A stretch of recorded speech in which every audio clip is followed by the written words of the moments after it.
Chapter 11. Wolf Watching. There were hundreds of people at the theatre, and unlike the Prime Monster, the taxi driver and the bushy man, they all seemed very happy. Maybe they'd been eating in bell towers as well. Daddy and Jeremy James went up a broad staircase. Daddy showed his tickets to a smiling man at the door, and then they went inside a huge room that was full of purple seats. There was a purple curtain at one end of the theatre, and glass lamps hanging down from the ceiling, and galleries and balconies and gold ornaments all on all sides. Most of the seats were already sat in, and people were laughing and chattering, and Jeremy James noticed one lady with a box of chocolates in her hand. But even if she offered him one, he couldn't have eaten it. Not yet, anyway. Jeremy James had been to theatres before. Once Daddy had had to talk to somebody, and Jeremy James had wandered onto the stage and had a chat with some actors. They hadn't been too pleased to see him, and one of them had carried him off stage. The audience had liked seeing him, though, because they'd laughed and applauded. They'd also applauded on another occasion, when he and Daddy had gone on stage with a magician named Marvello, who had smashed Daddy's watch, but hadn't really. Theatres were exciting places, and Jeremy James wondered if he'd be able to go up on this stage as well. Daddy said, "Excuse me," to some people who stood up and let them through to their seats. Jeremy James found himself sitting next to a lady with grey hair and a lot of sparkles round her neck. "Hello," said the lady. "Hello," said Jeremy James. "What's your name?" she asked. "Jeremy James," said Jeremy James. "And is this your first time you've been to the theatre, Jeremy James?" asked the lady. "No," said Jeremy James. "I've been lots of times." At this moment, a tall man with a thick neck and a lot of hair sat right in front of Jeremy James. "Can you see all right?" asked Daddy. "Yes," said Jeremy James. "Well, I can see the man's head." "Oh dear," said Daddy. "Here, try my seat."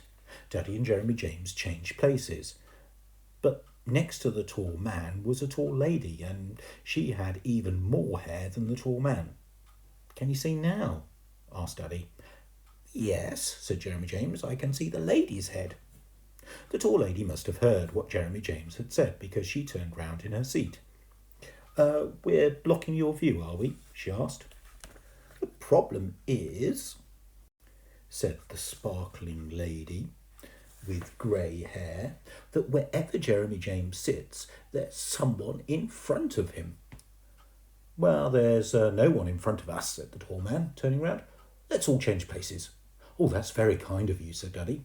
The tall man and the tall lady stood up, and then everybody else in their row stood up to let them pass. And Daddy and Jeremy James also stood up, and everybody in their row stood up to let them pass as well. And just as the two rows were standing up, all the lights went out. Jeremy James could see nothing in the sudden darkness, and he heard someone say, "Ouch!"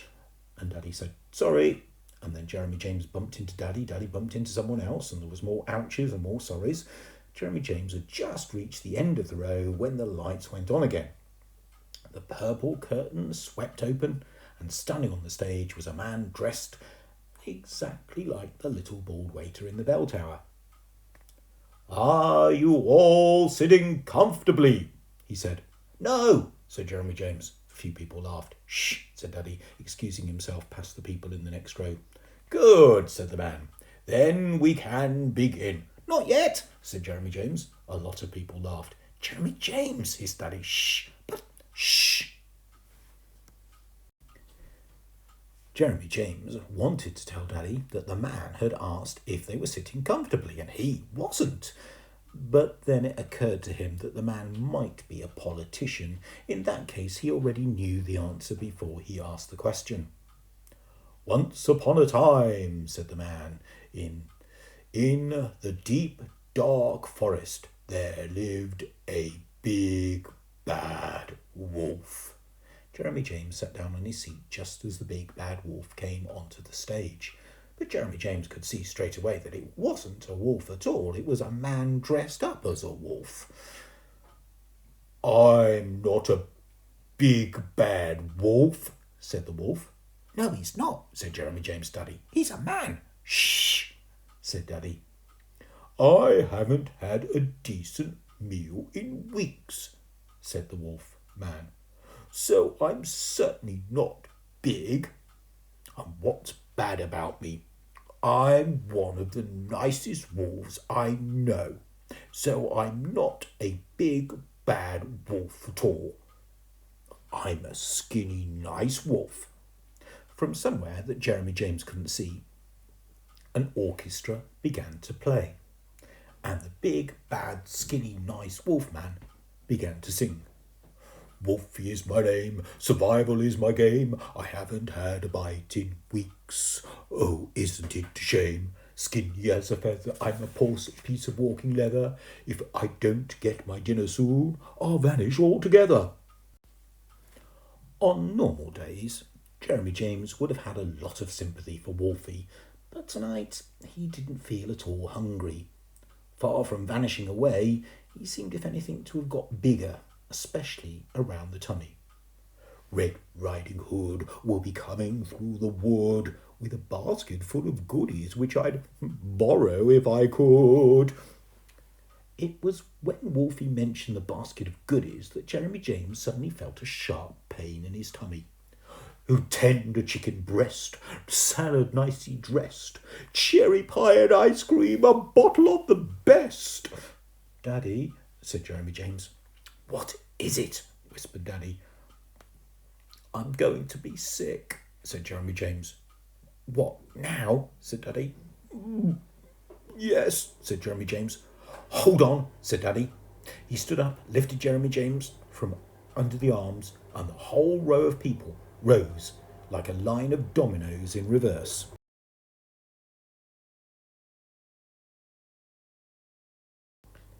Excuse me, sorry, said Daddy. Pickles in a jar, pot of caviar, half a pound of fudge cake, and a chocolate bar. Daddy was racing up the aisle with Jeremy James over his shoulder, and the nasty pain was getting nastier, and any second now, bang!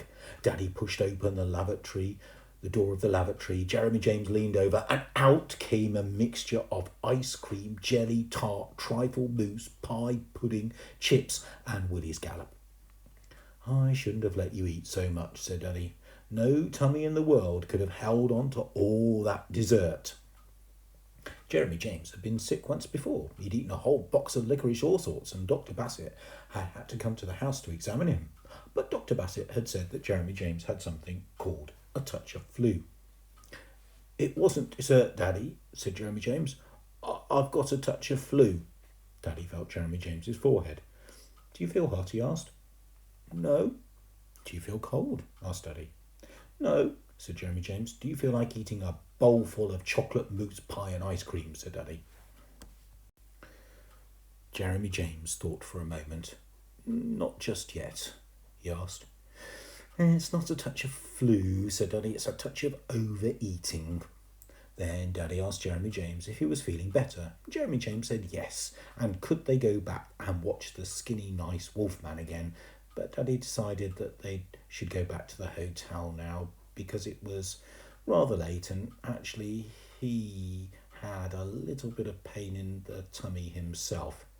Is overeating catching, Daddy? Asked Jeremy James. Certainly is, said Daddy.